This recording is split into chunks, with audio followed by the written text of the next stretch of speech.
Amém. Amém? Amém. Pode sentar. Veja aí Mateus capítulo 2, no versículo 4. Nós falamos aqui de duas classes na última vez. Falamos aqui de duas classes de pessoas,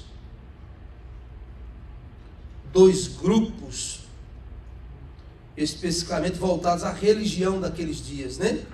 A religião daqueles dias do nascimento de Jesus, como era, como estava dividido, pelo menos baseado só aqui em Mateus, que existiam mais grupos, mas nós não falamos basicamente desses dois grupos que estão registrados aqui em Mateus. Mateus 2, versículo 4. E assim: e congregados todos os principais sacerdotes e os escribas do povo, perguntou-lhes onde havia de nascer o Cristo. E nós falamos aqui sobre essas duas classes. Eles estavam reunidos no Sinédrio, como nós falamos aqui, uma palavra chamada Sunedrion, que é o Sinédrio, que era uma espécie de corte, né? Digamos assim, a alta corte religiosa, né? Era um tribunal dos líderes religiosos dos judeus, né? E esses dois grupos, os principais dos sacerdotes, que nós já falamos, os principais dos sacerdotes, que eram os saduceus, e os escribas, que em sua maioria eram fariseus. Então nós já falamos aqui sobre esses dois grupos. Vamos ao final aqui, que diz: perguntou-lhes onde havia de nascer o Cristo. E aqui a gente dá continuidade. Veja, quem fez a pergunta foi Herodes.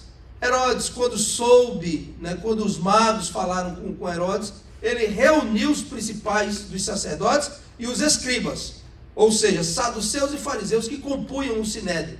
Esse Sinédrio era composto, como eu falei para vocês, com 70 pessoas, entre saduceus, que nós já vimos a diferença, certo? Saduceus e fariseus. Nós já falamos sobre isso, não vamos voltar, mas enfim, eles compunham o Sinédrio daquela época e eram em média 70 pessoas. Quando eles recebem a notícia que havia nascido um rei, baseado em profecias, quando Herodes ouve os sábios, ele reúne esse pessoal. E o pessoal já se reúne imediatamente, porque lembra que a gente estudou? Assim que Herodes o Grande assume o trono, né, ele pega aquele governo do seu pai e recebe o título de rei dos judeus dado por Roma. Uma das primeiras coisas que ele faz é isso aqui, ó. Ele elimina metade. Então o pessoal já era assustado com ele. O pessoal do Sinédrio, os religiosos, já sabiam com quem estavam lidando. Quando ele ouve a notícia, ele convoca, eles comparecem, e aí ele faz essa pergunta: onde havia de nascer o Cristo? Aí a gente dá continuidade. Herodes, com esta pergunta, demonstra ser um judeu superficial, que ele era, na realidade, como a gente aprendeu nas primeiras classes, ele não era descendente direto de Davi, ele era um descendente de Esaú. Então ele era um edomita. A sua família, seus antecedentes, eles eram edomitas. Então, muito bem, ele se infiltra ali entre os judeus, ele prepara a ampliação do trono. Por quê? Porque o que ele quer é paz com os judeus, o que ele quer é sossego com os judeus, para não ter nenhum tipo de rebelião e Roma ser despertada. Porque tudo que Roma queria, diferente dos outros impérios, Roma entrava, dominava, mas deixava as pessoas, as cidades, as províncias, as nações, com os seus costumes, com as suas religiões. O que eles queriam era o imposto.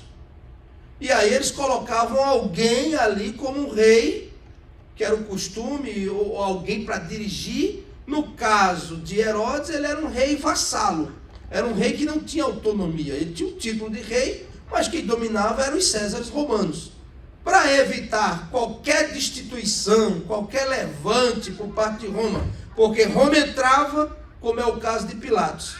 Roma entra, tira aquele que é o dono, o que está no poder, e coloca um governador dele, porque era para ser um dos irmãos ali de Herodes, no caso do governador em Jerusalém. Só que quando eles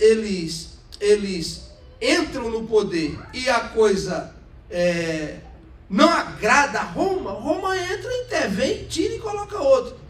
Por isso que lá em Lucas, nós vimos aqui no relato, quando a gente estudou, que lá em Lucas, quem está na lista é Pôncio Pilatos e não Arquelau, o irmão de Herodes. Então, muito bem. Herodes, para evitar qualquer tipo de prejuízo para si, para o seu trono, para o seu cargo, para as regalias que o cargo dava a ele, ele anda pianinho com os judeus, tentando agradar os judeus em tudo, inclusive a ampliação do templo, essa coisa toda. Muito bem. Ele reúne e pergunta àqueles principais sacerdotes, àqueles escribas, vocês que são estudiosos da palavra, vocês que estão dedicados ao estudo da palavra, onde é que vai nascer o rei dos judeus? Perguntou-lhes, onde havia de nascer o Cristo? Demonstra que ele não era um estudioso da palavra. Demonstra que, apesar dele ter recebido, apesar dele ter convívio com os judeus, e de repente saber algumas coisas das profecias, ele era um judeu superficial. Porque ele chega para eles e, como bom judeu, como um estudioso da palavra, eles sabiam onde haveria de nascer o Cristo. Mas Herodes demonstra aqui a falta de conhecimento, ok? Então vamos lá. Herodes, com essa pergunta, demonstra ser um judeu superficial, pois ainda que soubesse sobre as profecias judaicas acerca do Messias, o seu conhecimento era raso, levando-o a perguntar aos fariseus e saduceus, as autoridades daquela época para os assuntos teológicos, onde havia de nascer o Cristo. Demonstra superficialidade e pouco interesse que de fato ele tinha pelas coisas espirituais e pela palavra. Os costumes espirituais, religiosos, judaicos, não interessavam muito a Herodes. Ele queria o domínio, ele queria fazer média com o povo, ele trabalha ali para a ampliação do templo, mas ele não tem muito interesse nos assuntos espirituais e religiosos daquele povo, ok? Versículo 5, vamos lá. Quem lê aí? E eles lhe disseram, em Belém da Judeia, porque assim está escrito pelo profeta. Amém? Veja, ele reúne eles, faz a pergunta e os caras respondem para ele. Os estudiosos, os escribas e saduceus, os saduceus e fariseus, né? Os principais sacerdotes e os escribas respondem. Não, existe uma profecia, existem profecias acerca do Messias, o Cristo, o Filho do Deus Altíssimo, nascerá, segundo as profecias, em Belém. Em Belém. Então, quando, entenda bem o roteiro, os sábios chegam a Herodes para anunciar que estão ali para saber onde é a cidade que nascerá o Cristo. Porque estamos aqui para adorá-lo. Quando eles perguntam a Herodes, Herodes está perdido quanto a isso, reúne os estudiosos e pergunta a eles. Ele vai na frente, mas a intenção não é responder para os sábios. Não, eu vou buscar essa informação e trago para vocês. Não, ele vai na frente para saber onde vai nascer esse tal rei. Por quê? Porque ele tem uma noção de que existe uma profecia. Ele tem noção de que existe uma promessa da parte do Deus do povo judeu, de que nasceria um Messias que seria rei e salvador daquele povo. Por via das dúvidas, ele corre na frente e procura saber. Reúne eles, como nós vimos no versículo 4, e pergunta onde vai nascer. Eles respondem, em Belém, porém, em Belém da Judeia, ou de Judeia, conforme está escrito pelo profeta. Então, ou seja, a informação que eles passam com base para que Herodes fique sabendo, com base bíblica, profética, para que ele tenha a resposta que foi buscar, não só da parte deles. Eles respondem, mas com ênfase. Olha, eu vou responder ao senhor rei, porque está escrito. Então ele tem aquela resposta que foi buscar, porém com base bíblica, o que ainda assusta-o mais ainda e o deixa apavorado de certa forma mais ainda. Por quê? Porque existem profecias a esse respeito. E ele, no convívio com os judeus, sabia que as profecias da parte de Deus para com aquele povo, elas se cumpriam. Então ele está ressabiado, ele está nervoso. A Bíblia vai dizer, como nós vimos nas outras aulas, ele fica perturbado. Veja, quando ele diz aqui, em Belém da Judéia, porque está escrito, esses escribas, esses saduceus, os fariseus e saduceus estão dando uma resposta baseada no que foi escrito há mais de 700 anos atrás. Então, quando Herodes faz essa pergunta, quando Herodes se dirige a eles, eles vão dar uma resposta baseada em profecias bíblicas de 7 séculos atrás. Abra sua Bíblia aí, ou ligue, Miqueias. O livro de Miqueias ali. Miqueias 5, 2.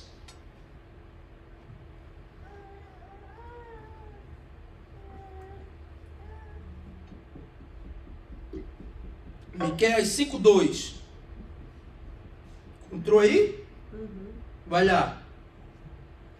E tu, Belém, Efrata, posto que pequena entre milhares de Judá, de ti me sairá o que será Senhor em Israel. Aleluia. E cujas origens são desde os tempos antigos, desde os dias da eternidade. Olha aí. Glória a Deus.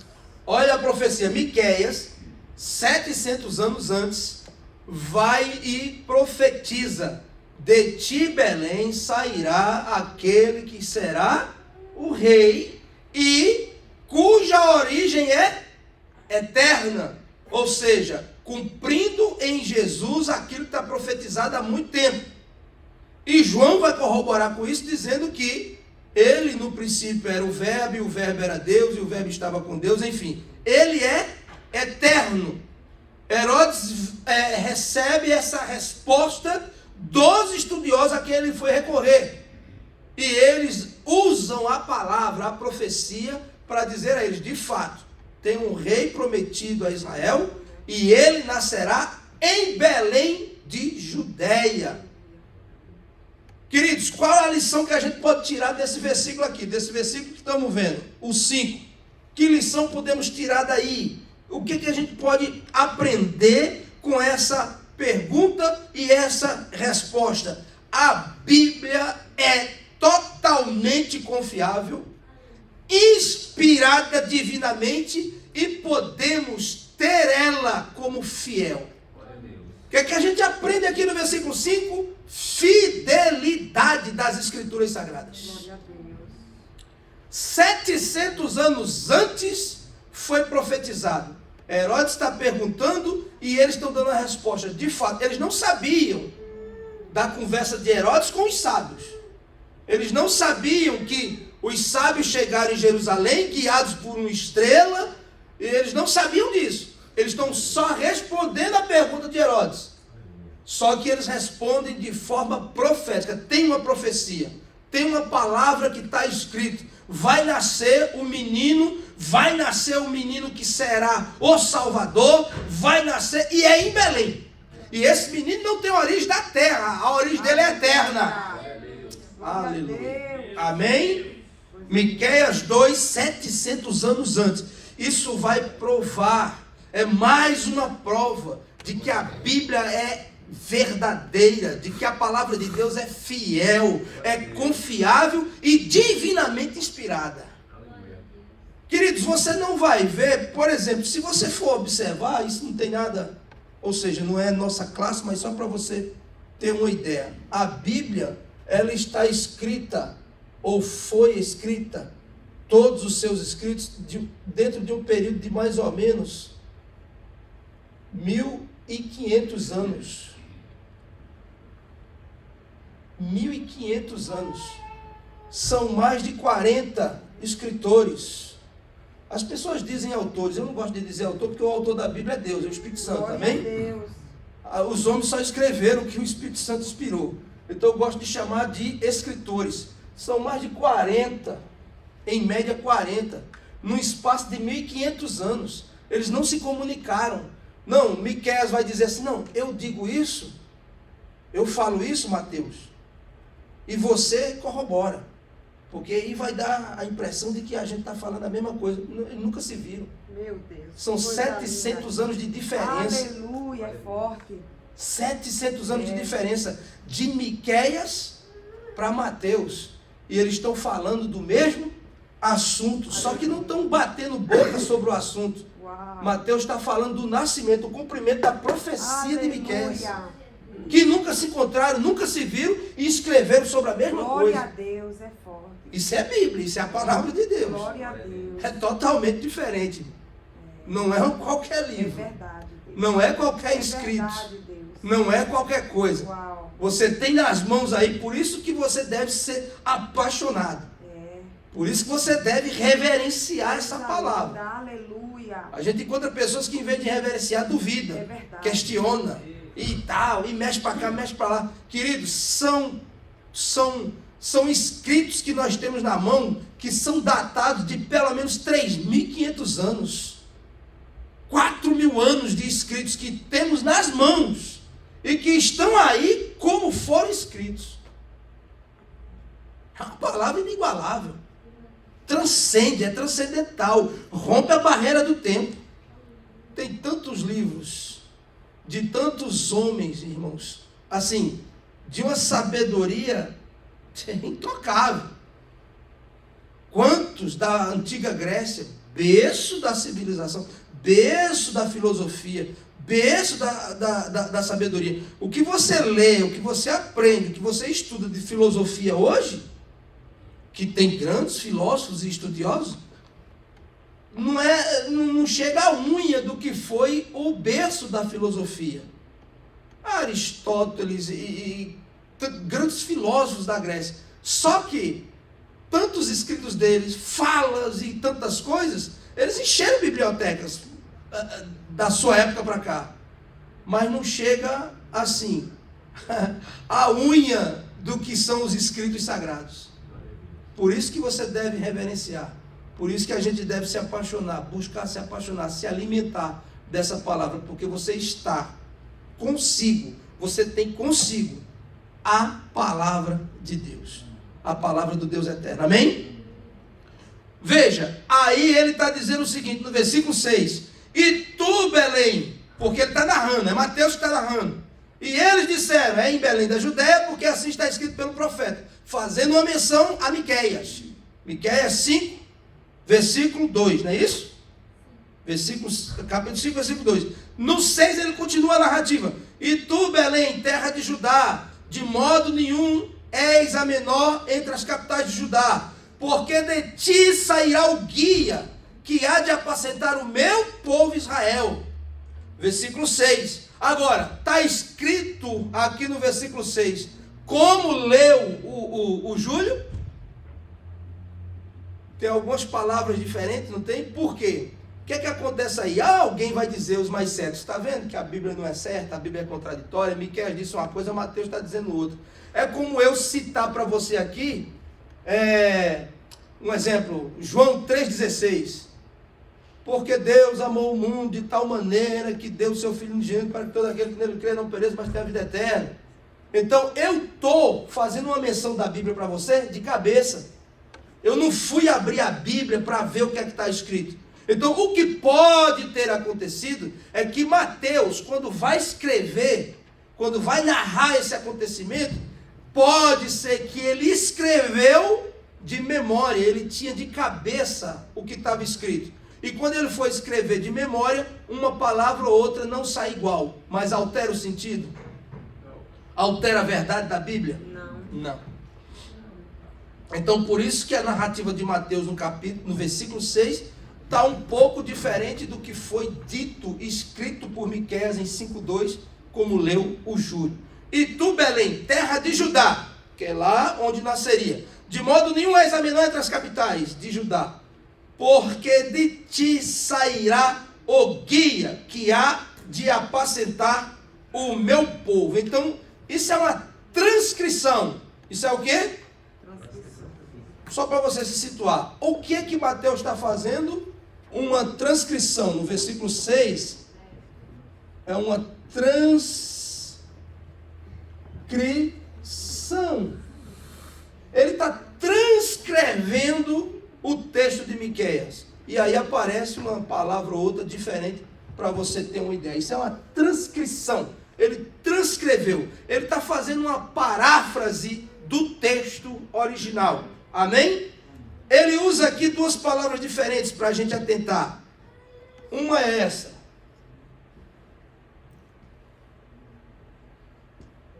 Egê-omai. Ele usa essa palavra, que Miqueias não vai usar.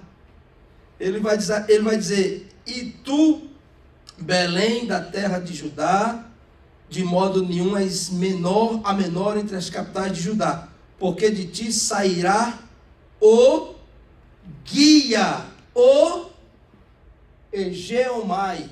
Miqueias não usa essa palavra, mas Mateus vai usar. Por isso que vai deixar perturbado Herodes. Porque o que significa essa palavra? Egê-omai, no grego.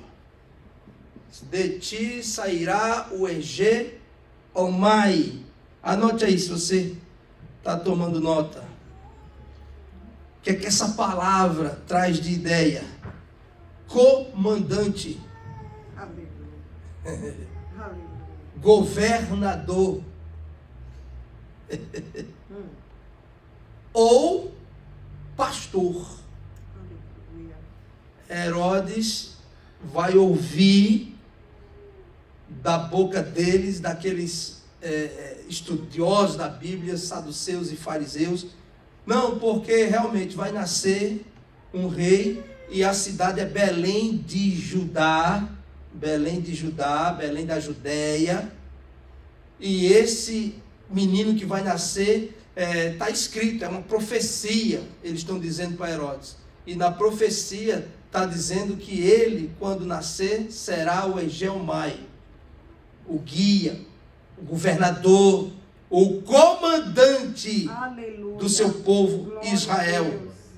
E ele apacentará, ele vai apacentar. Essa palavra aqui, ó.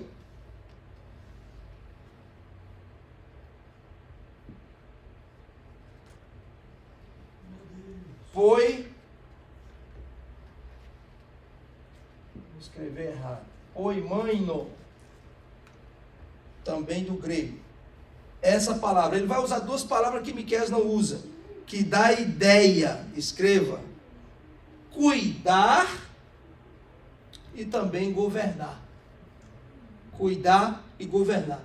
Então vai nascer de fato, está profetizado. Tem uma palavra que vai se cumprir, ó rei Herodes. Esse rei que falaram aí para o Senhor que vai nascer, nascerá em Belém da Judéia e será o Egê-omai e o poimaino do povo de Israel. Ou seja, ele vai governar, vai ser um comandante que governará, cuidando. Ele será um pastor, o pastor desse povo. Herodes fica perturbado, por quê? Porque Herodes é um déspota. Herodes é um tirano, Herodes é um ditador. Vassalo, mas um ditador.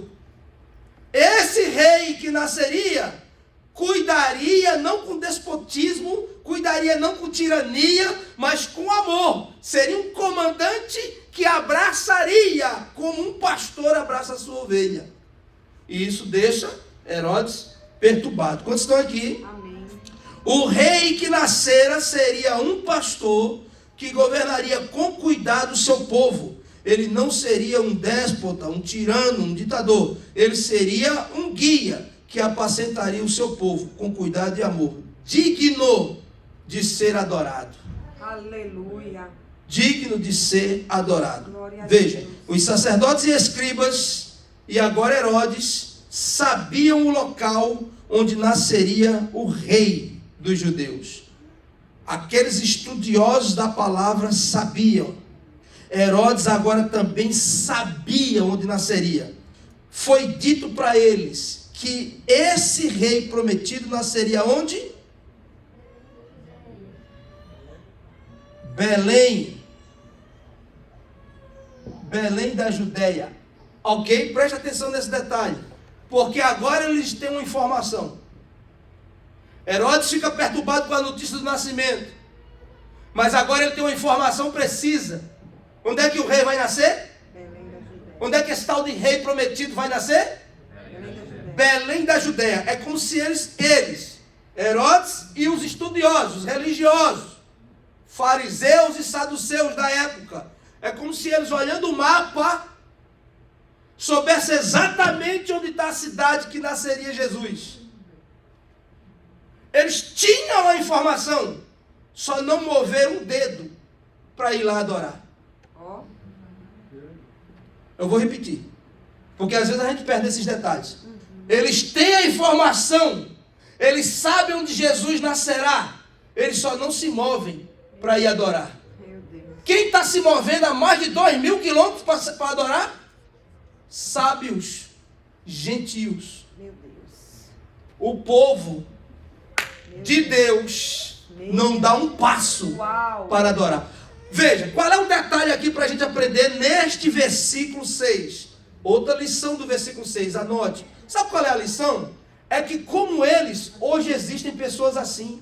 Meu Deus. Pessoas que estudam, pessoas que são críticas, inclusive, da palavra, pessoas que são críticas da minha ou da sua teologia, pessoas que são críticas do seu ou do meu modo de ensinar, de pregar, pessoas que estão criticando, esperando uma vírgula que saia errada da minha ou da sua boca, só não se movem para adorar. É forte. Meu Deus. São pessoas que conhecem, sabem onde Jesus está, só não vão lá. Meu Deus. Assim como fariseus e saduceus, e como Herodes, Meu Deus. um malvado, tirano, ditador, um déspota, como esses que criticamos, muitas vezes, pessoas do nosso tempo e de nossas igrejas se comportam igual. Deus é forte. Porque conhecem Bíblia, É. discutem Bíblia, questionam a Bíblia, sabem quem é Jesus e onde ele está, tem todas as informações, só não se movem para a adoração. Aleluia. E muito mais do que te encher de informação, o Espírito Santo quer te encher dele próprio. Para que você seja movido como aqueles sábios. A adoração. Porque a informação vai te dar conhecimento. Mas adorar a Deus pode mudar a tua história. Informação, irmãos, vai te dar conhecimento. Vai te encher de informação. Glória a Deus, não é ruim. Mas o que pode mudar a história de um homem, de uma família, de uma nação, é como e o quanto adoramos a Deus. Aqueles homens se moveram, irmãos, desertos afora, mais de 2.500 quilômetros entre o Oriente, de onde saíram, para estarem em Belém adorando o rei que nasceu. Em lombos de cavalo, jumento, sei lá como, camelo, mas chegaram lá, acreditando na palavra, em profecias, acreditando no sinal que Deus deu a eles. E eles se moveram, enfrentando frio, calor, animais selvagens, enfrentando larápios no meio do caminho, enfrentando os perigos de uma viagem naquela época. Mas eles foram. Herodes está a 12 quilômetros. Herodes está a mais ou menos 10, 12 quilômetros. Os fariseus, os religiosos, porque religioso gosta de rito. Religioso gosta de vestes. Religioso gosta de observar costumes. Religioso não gosta de adorar. Porque como adorar um Deus vivo num lugar de deuses mortos? Mas eles vão lá. Eles sabem onde Jesus está. Mas eles não falam, proíbem que falem e têm raiva de quem fala. Onde está o Deus vivo para ser adorado? Quantos estão aqui? Versículo 7. Meu Deus. Então Herodes, chamando secretamente agora, ele agora muda. Você vê que ele vai aos escribas e aos sacerdotes. Ele vai ao Sinédrio. Agora, quando ele tem a informação, não, é em Belém, aí ele muda e volta para os sábios. Olha o que é que ele vai dizer. Então Herodes, chamando secretamente os magos ou sábios, inquiriu exatamente deles, ou seja, me dá a informação, exatamente deles, há quanto tempo que a estrela lhes aparecera. Aí ele diz no versículo 8, e enviando-os a Belém, disse, ide e perguntai diligentemente pelo menino, e quando o achardes, dizei-o a mim, para que também eu vá e o adore. Você veja que ele vai chamar eles para fazer aquela pergunta, e aqui demonstra a astúcia de Herodes. Ele se volta agora para os sábios novamente para fazer uma pergunta. Ei, eu quero que vocês me digam exatamente, vem cá, aquela história que você... Ele não está falando nada da reunião que teve com os fariseus e com os saduceus. Ele guardou a informação, ele sabe que é em Belém. Mas agora ele chama os sábios e aí pergunta a eles, ei, vem cá, aquela história que vocês disseram que vieram aqui para adorar o rei dos judeus, há quanto tempo mais ou menos essa estrela está guiando vocês? Já mais ou menos uns 2 anos. Aí ele não vai adorar, ele não vai a Belém. Ele poderia ter ido a Belém, mas ele manda os seus capachos e capangas irem a Belém de Judá, e se cumpre o que estava escrito pelo profeta, se eu não me engano, Jeremias, que lá em Belém morre todos os meninos que haviam nascido de 2 anos para baixo, porque ele manda matar. Então aqui fica claro a astúcia. O filho dele, Herodes, o tetrarca, não é à toa que é chamado de raposa pelo próprio Jesus. Lembra aquele outro Herodes, o filho desse que mandou matar João Batista, que queria conhecer Jesus? Jesus dá um recado, ele diga aquela velha raposa. Não é à toa que esse camarada é chamado de raposa. Olha o pai que ele tinha. O cara era astuto, ele queria, eu vou na frente, eu já descobri que é em Belém, eu não quero nenhum outro rei aqui além de mim. Você já percebeu que tem lugares que é assim, inclusive igrejas que é assim, que Jesus não pode ser rei? Rei é o pastor, rei é o semideus, rei é o apóstolo, rei é o profeta, rei é o patriarca, rei é... Você já percebeu que tem lares que Jesus não é rei, não pode ser rei? Rei tem que ser um macho alfa. É forte. Ou o rei tem que ser a rainha. Mulher chata, briguenta, mandona, com o espírito de Jezabel, não com o Espírito Santo. Ainda bem que aqui não tem isso. Muitos lares, negócios, companhias, muitas igrejas do século 21. Jesus não pode ser rei, porque Herodes não deixa. Meu Deus. Eu que tenho que imperar. Eu que tenho que dirigir. Eu que tenho que ter a palavra final. Eu. Todos eles passaram. Se pudéssemos revirar com um prazer um tanto quanto, assim, cavernoso, se pudéssemos revirar as tumbas desses malditos, encontraríamos lá, quem sabe, ainda restos mortais de cada um deles. De todos aqueles que se titularam deuses, de todos aqueles que sentaram num trono trazendo para si a pompa e a circunstância de ser chamado de rei. Todos eles passaram, mas a Bíblia fala de um que nasceu em Belém, que jamais passou nem nunca passará, o único rei da eternidade, chamado Jesus de Nazaré. A Jesus seja a honra, a Jesus seja a glória, a Jesus seja o louvor, porque esse é rei para sempre. Aleluia. Vamos. Versículo 8. Você vê que no versículo 7 fica claro aqui a astúcia. Ele não quer saber do menino, ele quer matar o menino. Essa é a intenção. Amém?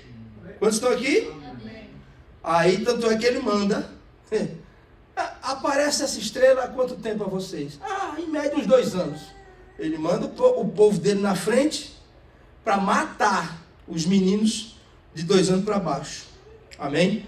Versículo 8. Mandou-os a Belém, dizendo: perguntai pelo menino diligentemente, para que eu vá também e o adore. Versículo 8. Fica claro aqui que o desejo de adoração de Herodes é falso.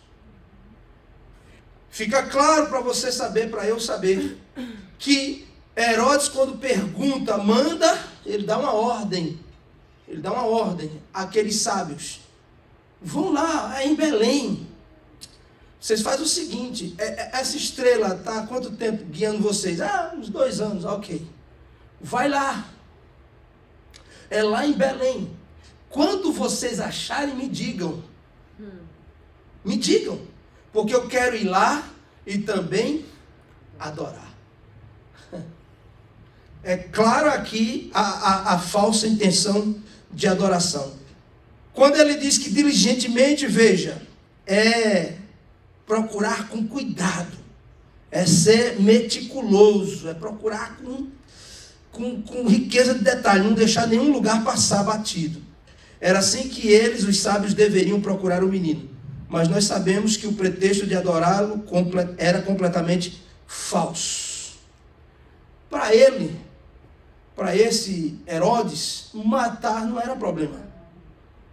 Você lembra? Ele já tinha mandado matar metade do sinédrio. Ele já tinha mandado matar o cunhado dele, o rapaz de 17 anos que foi posto como sumo sacerdote por ele. Ele já tinha mandado matar boa parte dos nobres da família de sua esposa, a preferida, Mariana, porque ele chegou a casar 9 vezes. Você já aprendeu isso aqui. A preferida dele, Mariana, a preferida. Ele mandou matar. Então matar para ele não era problema. Ele estava acostumado. E as ordens eram executadas. Obviamente, sem chamar muita atenção para que Roma não caísse em cima. Tanto é que ele faz uma viagem a Roma para explicar a morte da sua sogra. Quando ela foge para o Egito, para se proteger debaixo da sombra de Cleópatra, ele manda o seu povo ir até o Egito, encontra ela e manda matá-la. Isso chega até o César. E ele tem que ir em Roma dar explicações. Então, era um rei que não era autônomo, era um rei vassalo, como se chama. Então, ou seja, ele dava os jeitos dele e as ordens eram cumpridas. Matar para ele não era um tão grande problema. Só que com esse foi. Com essa pessoa agora não foi como os outros. Essa pessoa ele não pôde matar. Glória a Deus. Glória a Deus. Essa pessoa não pôde ser encontrada por ele. Essa pessoa não pôde ser tocada por ele. Glória a Deus. Essa pessoa não pôde ser quebrada por ele. Aleluia. Essa pessoa não pôde ser sepultada por ele em uma vala clandestina. Essa pessoa não pôde ser olhada por ele. Essa pessoa não pôde ser encontrada por ele. E isso revolta porque ele não pode fazer aquilo que está no seu coração maldito. E ele manda matar os meninos. Eu não encontro. E esse menino nasceu aonde? Manda matar todos de 2 anos para baixo. Nós vamos chegar lá. Uau. Você vai descobrir que ele, quando ele manda o povo dele ir, e quando ele percebe que foi enganado, ele se achando essa raposa toda, ele percebe que é enganado pelos sábios, que os sábios não voltam por lá. Então ele fica revoltado mais ainda e manda matar os meninos de Belém e da vizinhança. Meu Deus. Todos machos de 2 anos para baixo. Ele manda matar todos. E mandando matar todos, não consegue chegar em Jesus Cristo. Aleluia. O que a gente aprende aqui? Que aquilo que Deus preparou e tem como propósito para mim e para a sua vida, nada, Glória nem a ninguém, Deus. ainda que se levanta o inferno inteiro, vai Aleluia. poder impedir, porque vai ter que se cumprir o que ele prometeu. Deus, aleluia. Aleluia. Que lindo, Jesus. Aleluia. Glória a Deus. Deus maravilhoso. Que maravilha, aleluia. Versículo 9. Glória a Deus. Quantos estão aqui ainda?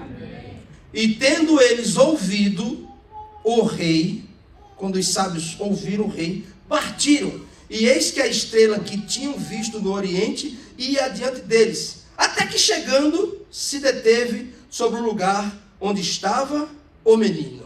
Amém?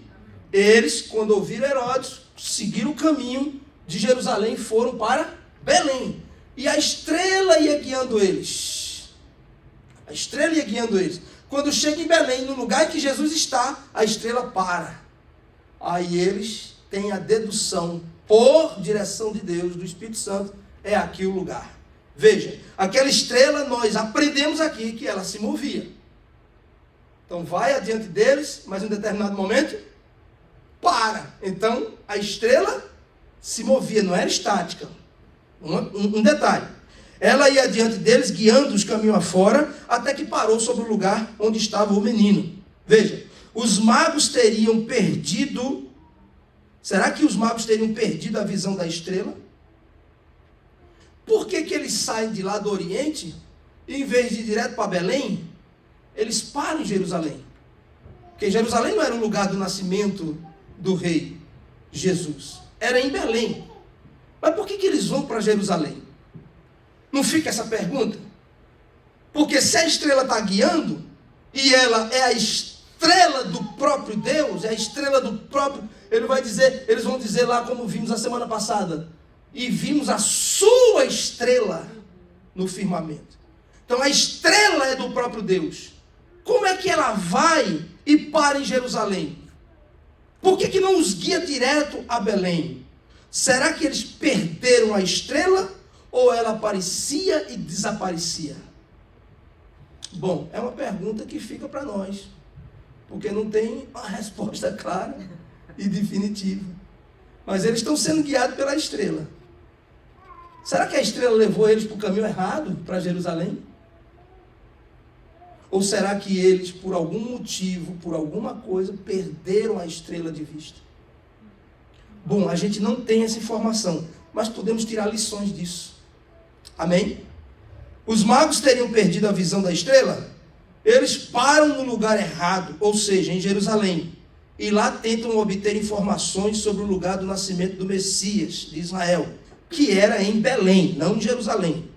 Se eles tivessem focado somente no sinal de Deus, será que teriam parado nas mãos de Herodes? Isso não são respostas, eu não tenho resposta para dar. Amém? Porque qualquer resposta com a Bíblia calada é especulação. Yes. Então a Bíblia calou aqui quanto a esse assunto, eu não tenho como te dar essa resposta. Mas podemos especular, podemos pensar, podemos tirar lições disso, embora não tenha uma resposta definitiva. Por que eles foram parar em Jerusalém? Perderam a estrela de vista? Ou a estrela aparecia e desaparecia? Se ela era fixa, como parece ser, por que eles foram parar em Jerusalém? Teria sido uma distração?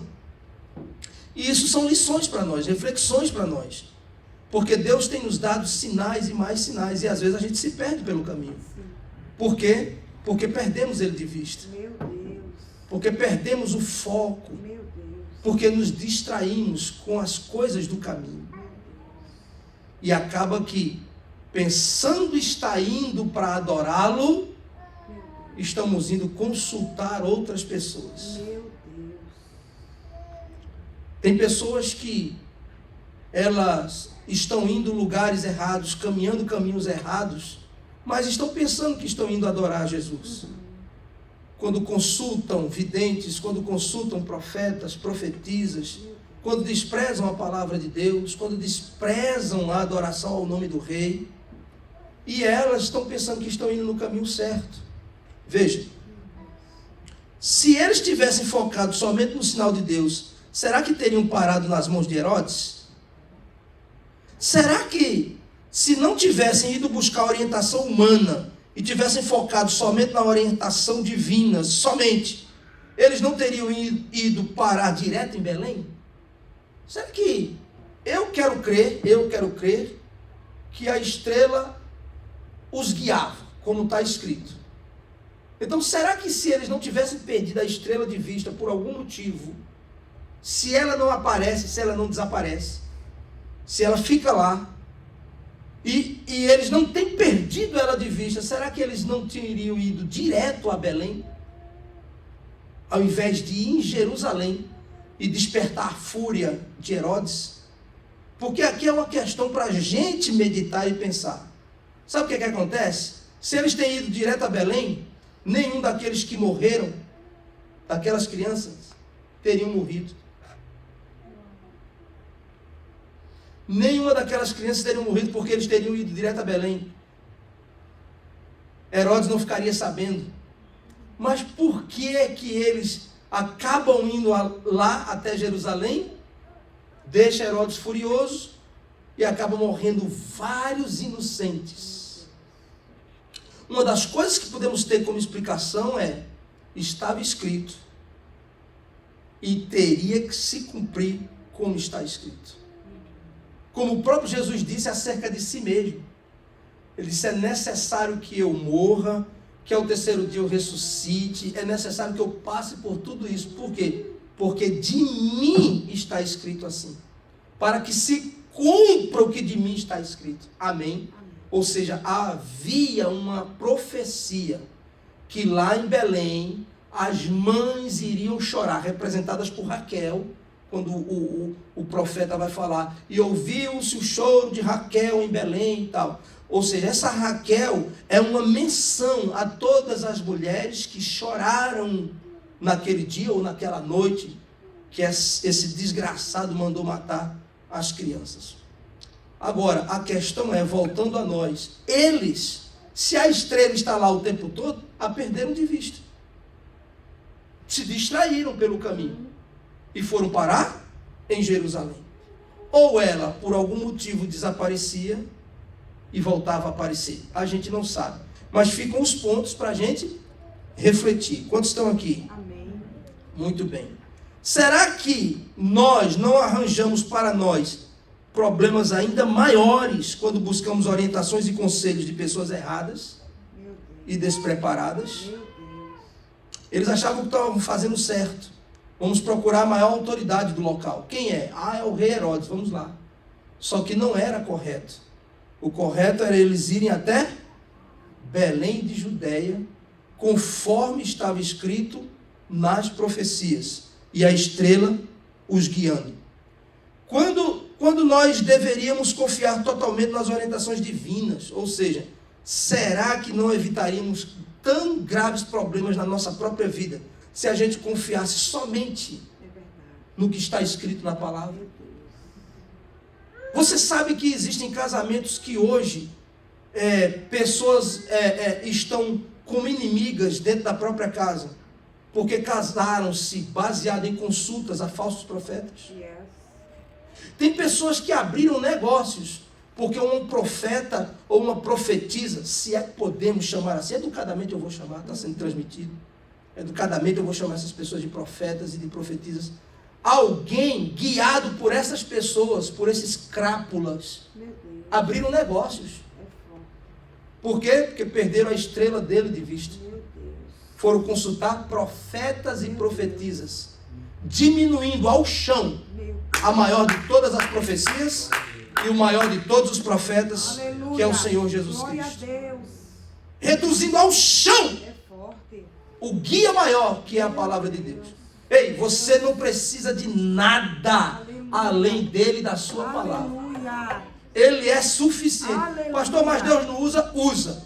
Tome muito cuidado com isso. Uau. Porque Deus usa. É verdade. Mas tome muito cuidado com isso. Aleluia. Quantos estão aqui? Amém. Versículo 10. E vendo eles a estrela, ou seja, voltaram a ver. Ou ela aparecia e desaparecia, ou eles foram cegados. Lembra que os discípulos iam com Jesus no caminho de Emaús e pareciam estar cegados? Jesus com eles do lado, ressurreto, Uau. e eles não o conheceram. Aquilo é um propósito. Jesus ressuscita, está com o corpo ressurreto no jardim do túmulo. Maria não reconhece que ele está vestido como um jardineiro, e assim tinha que ser. Assim tinha que ser. Ele estava enrolado em lençóis. Levanta-se, aparece no jardim vestido de jardineiro. Quem o vestiu? Aleluia. Isso é outra classe, né? Mas quem o vestiu? Ele foi colocado morto, só enrolado em lençóis. Nu, só enrolado em lençóis, como costume deles. Mas ela quer completar o ritual. Ela vem com as especiarias para derramar sobre o seu corpo. Está esperando alguém lá para remover a pedra. Quando ela chega, a pedra está removida. Aleluia. E tem um jardineiro no jardim, Aleluia. vestido de jardineiro. Oh, E ela, seu jardineiro. Aí a gente lê no texto, pensa que de fato ela está confundida, mas pensa que ela está assim, tão confusa, que confunde ele com o jardineiro. Não é porque ele está vestido assim. aleluia. Por quê? Porque o primeiro Adão, que era o jardineiro, caiu. Meu Deus. Deus levanta outro jardineiro agora para Aleluia. consertar a coisa. Coisa linda. Amém? Então nada é por acaso na palavra de Oh, Deus. glória a Deus. Meu Deus. E vendo eles a estrela, se alegraram com grande alegria. Veja, se foi, como a gente falou, uma conjunção de planeta, se foi uma estrela ou um corpo celeste humano, né, um corpo celeste luminoso, perdão, se foi alguma estrela especial criada por Deus só para aquele evento, bom, pouco importa na realidade. O que importa é que ela estava lá e os guiava. Agora, sabe o que é interessante? É que ela guia os camaradas até o menino. E eles não ficam satisfeitos só em ver a estrela. Fosse um cometa, fosse uma estrela cadente, fosse o que fosse, eles não se deram por satisfeitos em ver a estrela, em ser guiado pela estrela. Eles queriam o resultado dela. Meu Deus. O resultado dela era estar diante do menino santo que havia nascido. Aleluia. Porque eles queriam adorá-lo. Glória a Deus. Veja, o fato da alegria ser grande pode indicar duas coisas. Primeiro, anote.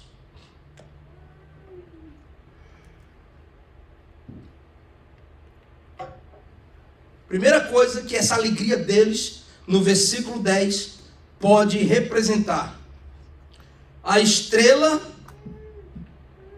ou não ficava visível o tempo todo, não é?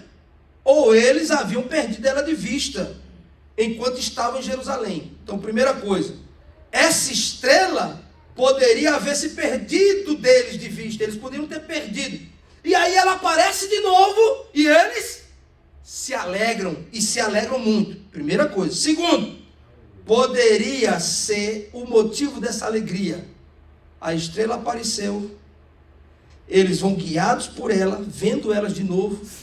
Agora vem a parte final. Então pode ser isso o motivo de grande alegria. Chegou o fim da nossa busca. Encontramos quem a gente queria encontrar. Ou eles perderam ela de vista e ela voltou e eles se alegraram muito quando reviram a estrela, ou eles estão guiados, sendo guiados por ela, e agora eles têm a certeza, agora nós vamos ao destino final da nossa empreitada. Nós saímos do Oriente com um propósito. Qual o propósito? Movidos pela adoração, chegar aos pés do Rei. E agora chegou o fim. Chegou o fim da nossa trajetória. Vamos encontrar esse menino, o Rei, e vamos adorá-lo. Então, pode ser esse o motivo da grande alegria deles. Finalmente, eles haviam encontrado o alvo. O Rei dos Judeus que havia nascido, a quem eles queriam adorar e presentear. Aleluia. Amém? E cabe aqui nesse versículo 10 uma reflexão para nós. Você tem se alegrado por haver encontrado Jesus na sua vida? Deus, aleluia. Meu Deus. Pastor, eu tenho. Meu Deus. Porque olhando para trás e ver Deus. quem era eu, Aleluia. quem eu era, Aleluia. a vida que eu levava, Meu Deus. o quanto eu apanhava deste mundo, Meu Deus. dos espíritos deste Meu mundo, Deus. o quanto eu sofri, pastor, financeiramente, sentimentalmente, emocionalmente, quanto eu sofri fisicamente com os vícios que me abateram. Meu Deus. Pastor, eu estou extremamente alegre por ter encontrado Jesus na minha vida. Aleluia. O sinal de Deus, que é a palavra, essa estrela maior, me guiou até Ele. Segunda reflexão: se você está tão alegre, o que você tem levado aos pés dele de presente? Uau. Uau. Uau. Versículo 11. E entrando na casa o acharam um menino com Maria, sua mãe. Eles vieram encontrar o menino numa casa. Ok? Versículo 11. E entrando na casa, onde a estrela parou por cima, acharam o menino com quem? Com quem? Com Maria, sua mãe, aonde? Na casa. Ei, desmontei o seu presépio. Mais uma vez eu desmontei o seu presépio. A história do presépio é fantasia da estatal religiosa. Sim ou não? Porque quando eles chegam, o menino está rodeado de vaca, de jumento, peladinho, com um pipizinho para cima, e Maria e José do lado. É uma imagem bonita, mas é liberdade poética. Isso é uma criação de algum artista que pôs em pintura e se quase, entre aspas, se eternizou. Mas quando ele chega, o menino já tem quase 2 anos e está numa casa, não numa manjedoura. Ah, pastor, mas tem a história da manjedoura? Tem, só que aí não são os sábios, são os pastores que são divinamente avisados, que assim que ele nasce, os pastores são guiados até onde o menino está. Quando chegam lá, narrado por Lucas, encontram o menino enrolado em panos. Eles estão lá enrolados em pano, o menino não está peladinho. Está numa manjedoura, que é uma espécie de tanque onde as ovelhas bebiam água. E está lá enrolado, mas são os pastores no momento em que o menino nasce. Aqui estamos estudando quando os sábios chegam. Aí aquela imagem de 3, cada um com um presentinho na mão, as vacas lá, uma vaca com a boca cheia de capim. I'm so sorry. Estou desmontando o seu presépio, mas a verdade é que não tem nada disso. Quantos estão aqui? O menino tinha em média 2 anos, de 2 para baixo, mas não era um recém-nascido, como diz a tradição. Na manjedoura, na noite em que nasceu, ele é encontrado pelos pastores. Lucas 2,16, já é outra história. É Lucas 2,16. As imagens de presépios mostrando os 3 reis magos ajoelhados diante de um bebê numa manjedoura é totalmente fantasiosa e não está amparada na Bíblia Sagrada. Amém? É fantasia. Como a fantasia do nascimento dele em 25 de dezembro. Eu já expliquei aqui nas outras aulas. Amém, pessoal?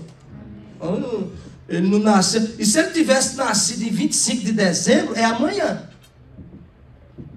Comemorando por antecipação. Que se comemora na véspera. Amém? Então ele não nasceu em 25 de dezembro. Bom, vamos lá. Eles, ao entrarem e verem o menino, se prostraram e o adoraram. Eles estavam convictos de que Jesus era digno de adoração. Então eles sabiam que tinham nascido um rei. E o coração deles testemunhava, além de rei, esse menino é diferente. Ele não é simplesmente o herdeiro de Davi de um trono terreno. Ele é Deus. Aleluia. Porque não se adora aquilo que não é uma divindade. Por isso que temos que ter cuidado com o que entra em nosso coração. Porque adorar o dinheiro se torna uma divindade. Adorar o carro se torna uma divindade. Porque a adoração é devida à divindade. Aleluia. Eles podem ter vindo de uma cultura onde tinham muitos deuses. E eles reconhecem, ainda que eu adore muitos deuses, esse é um Deus. Aleluia. Porque eles decidem adorar. Glória a Deus. Além de trazer os presentes, eles adoram. Não foi somente com palavras ou gestos. Eles abriram seus tesouros. Deixa eu concluir para você, anote aí. Quais foram os tesouros? Eu quero concluir porque domingo a gente não tem mais classe. Essa é a última do ano. Amém. Oh, my God. A gente entra em outro trecho. Só o ano que vem, viu, irmão? Escola bíblica só o próximo ano agora. Tá perto. Primeiro presente, ouro. Para que aponta, pastor? Anote. O ouro para Jesus como rei. Ouro aponta para Jesus como rei. Eles apresentam a Jesus incenso, segundo presente, incenso.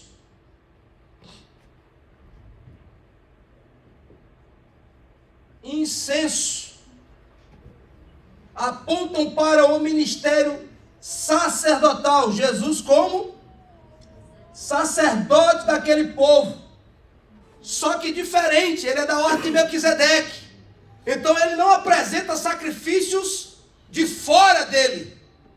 Como os sacerdotes, ele não apresenta sacrifício que alguém matou e entregou para ele apresentar no Santo dos Santos. Não, é ele próprio. Ele é o sacrifício e ele é o sacerdote. O sacerdote. Terceiro, mirra. Uma espécie de resina extraída de árvores amarga, que aponta para a morte vicária. Esse rei nascido teria que morrer para salvar o seu povo. Só que ao morrer, ao terceiro dia, ressuscitaria. A mirra aponta para o sacrifício perfeito do Filho de Deus. Amém? Era usado para embalsamar corpos, era usado para fechar feridas. Então aponta para curativo, aponta para a saúde, mas também aponta para a morte. Amém? Esses foram os 3 presentes. Talvez tenha sido do número de presentes que vem a tradição de 3 reis magos. Não eram reis, não eram magos, eram sábios e não eram só 3, você já aprendeu isso. Amém? Amém. Quantos estão aqui? Amém. Veja só, para finalizarmos, versículo 12, e aí a gente finaliza esse trecho. Versículo 12. E sendo por divina revelação avisados num sonho, para que não voltassem para junto de Herodes, partiram para a sua terra por outro caminho. Aí Herodes fica bravo, porque cadê os caras que não voltam para me dizer se acharam o menino? Aí é onde ele decide matar os meninos da região. Por quê? Porque eles foram avisados pelo horóscopo. Xiii. Foram avisados pela cartomante? Foram avisados por quem? Por divina revelação. Sabe o que eu acho massa aqui para a gente fechar esse bloco?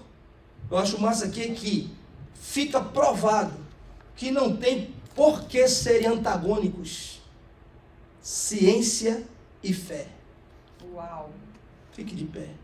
Uau. Eles são cientistas, estudiosos, mas eles estão acreditando numa divina revelação. Ei, dá para se debruçar na ciência e para ser crente em Deus, sim. Dá. Por quê? Porque um nunca negou o outro. Isso é conversa do homem. Eles são avisados divinamente. Não voltem para Herodes, que Herodes quer matar vocês. Eles tomam outro caminho. Pode haver perfeita harmonia entre ciência e fé. Glória a Deus. Tranquilamente. Glória a Deus. Basta que tenha-se encontrado corações que queiram, como o deles, corações desejosos, como o deles, de serem guiados pela estrela maior, que é a palavra viva, para chegarmos aos pés do nosso Cristo. Amém Essa visita dos sábios também, para a gente aprender, essa visita dos sábios do Oriente até Jesus aponta para uma coisa que os estudiosos, eles falam. É a primícia. Esses sábios que vão até Belém, eles apontam para as primícias, ou o que seriam as primícias dos gentios para Jesus. É uma forma de se mostrar que Jesus veio a princípio para a casa perdida de Israel, mas a graça dele alcançaria os gentios também. Esses gentios, não são judeus, estão adorando o rei que acaba de nascer. Aleluia. Glória a Deus. Glória a Jesus. Glória a Deus. Glória a Jesus. Aleluia. Pai, em nome de Jesus nós te louvamos. Obrigado por esse momento, por essa manhã. Obrigado por esse trecho tão rico da tua palavra, onde podemos, Senhor, aprender um pouco mais da tua direção através dela. Pai, que em nome de Jesus o Senhor nos dê um culto abençoado logo mais. Que em nome de Jesus te faças presente, tome as nossas vidas, a vida daqueles que estarão ministrando, louvando.